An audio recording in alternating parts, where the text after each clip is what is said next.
This is the Panavia Tornado. During the Gulf War, this versatile multi-role aircraft flew with Britain's Royal Air Force, the Royal Saudi Air Force, and the Italian Air Force. Tornadoes were assigned some of the most dangerous missions of the war, attacking heavily defended airfields in Iraq and occupied Kuwait.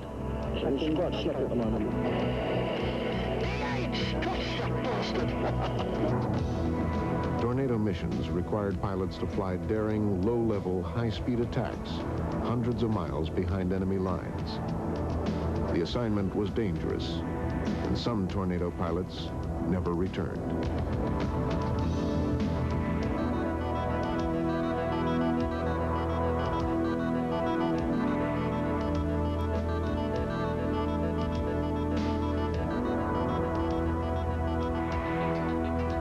In 1972, the British Aircraft Corporation joined forces with West Germany's Messerschmitt-Völkel-Blum and Air Italia to form the Panavia Consortium.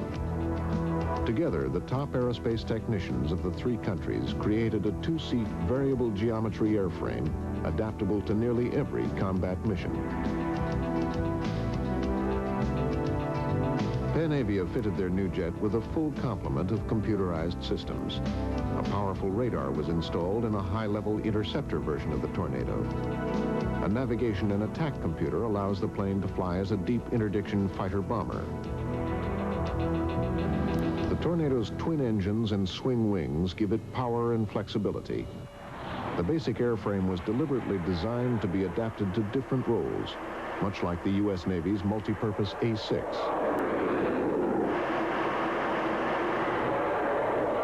The Tornado F-3 variant is an air superiority interceptor, while the Tornado GR-1 is an all-weather bomber.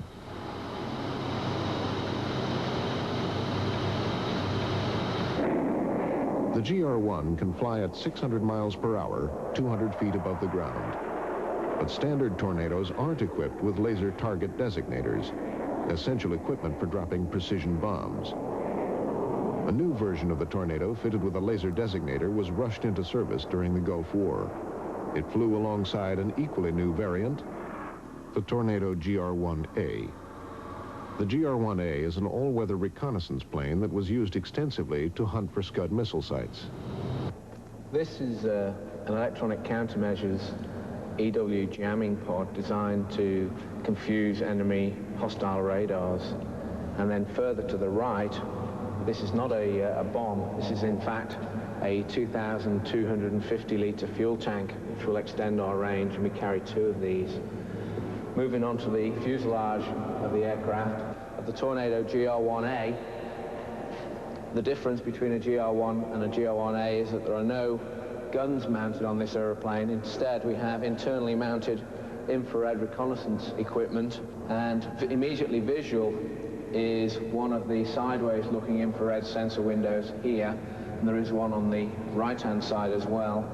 And within this fairing, underneath the fuselage, is a window which would open, which is an infrared line scanner, which will give us complete 180 degrees horizon to horizon coverage.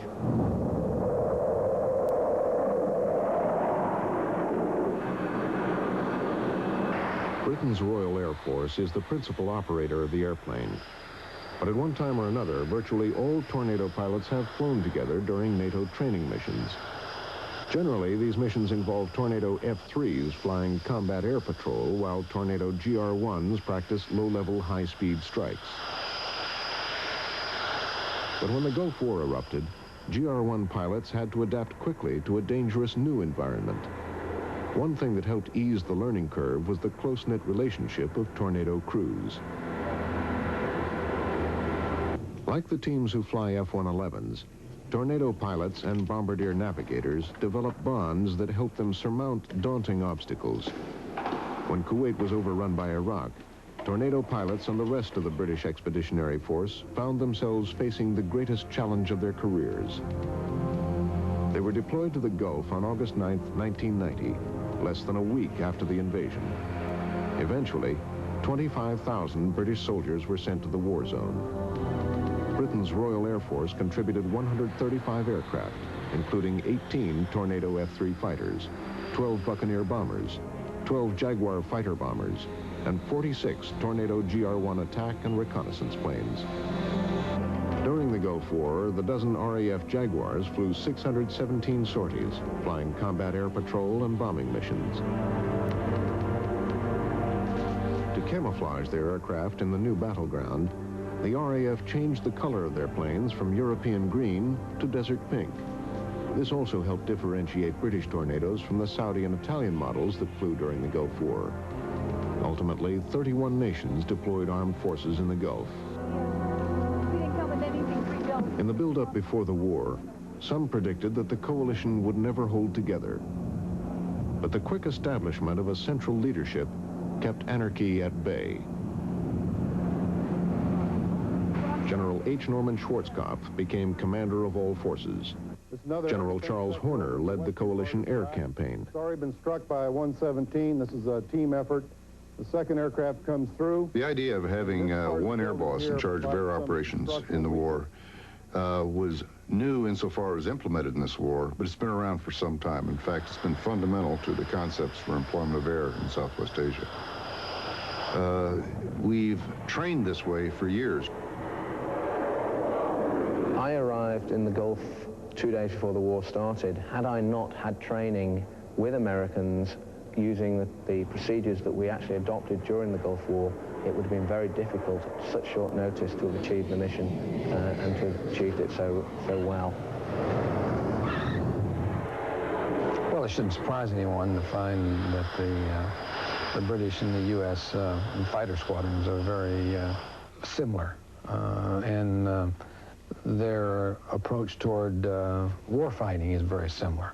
But that's true of the majority of the members of the coalition. We trained together and we practiced together, so to speak, and so when it came time to fight the war together, it was the same thing that we had spent a lot of years getting ready to do, and we were able to do that. And so whether it was the British or whether it was the Saudis or whether it was the UAE or whether it was the French, there was a cohesiveness there that permitted us to do what we thought we could do without any deference to who was doing it. And that's the important thing. British forces were scattered across Saudi Arabia. They operated out of an airport parking lot in Tehran and bases in Riyadh, Tabuk, and Bahrain. The British found themselves living in desert tent cities and finished barracks. It all depended on the luck of the draw. Wherever they were, they worked alongside the other members of the multinational force. This included some 425,000 Americans and 137,000 troops from Saudi Arabia, Oman, Qatar, the United Arab Emirates, and Bahrain, as well as 7,000 troops who escaped from Kuwait after the Iraqi invasion. Pakistan, Czechoslovakia, Canada, Bangladesh, Syria, Argentina, Senegal, and Sierra Leone also sent in men, planes, and ships. Italy sent in 10 of its Tornadoes to fly air superiority missions.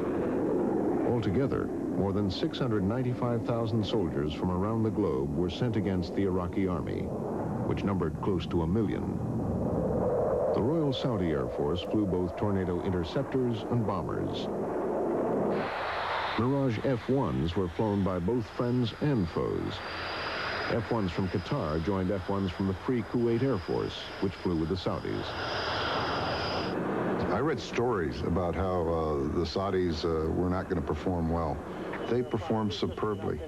I remember one tornado mission, the guy had to cut a runway. He put every one of his bombs right down the center line of the runway.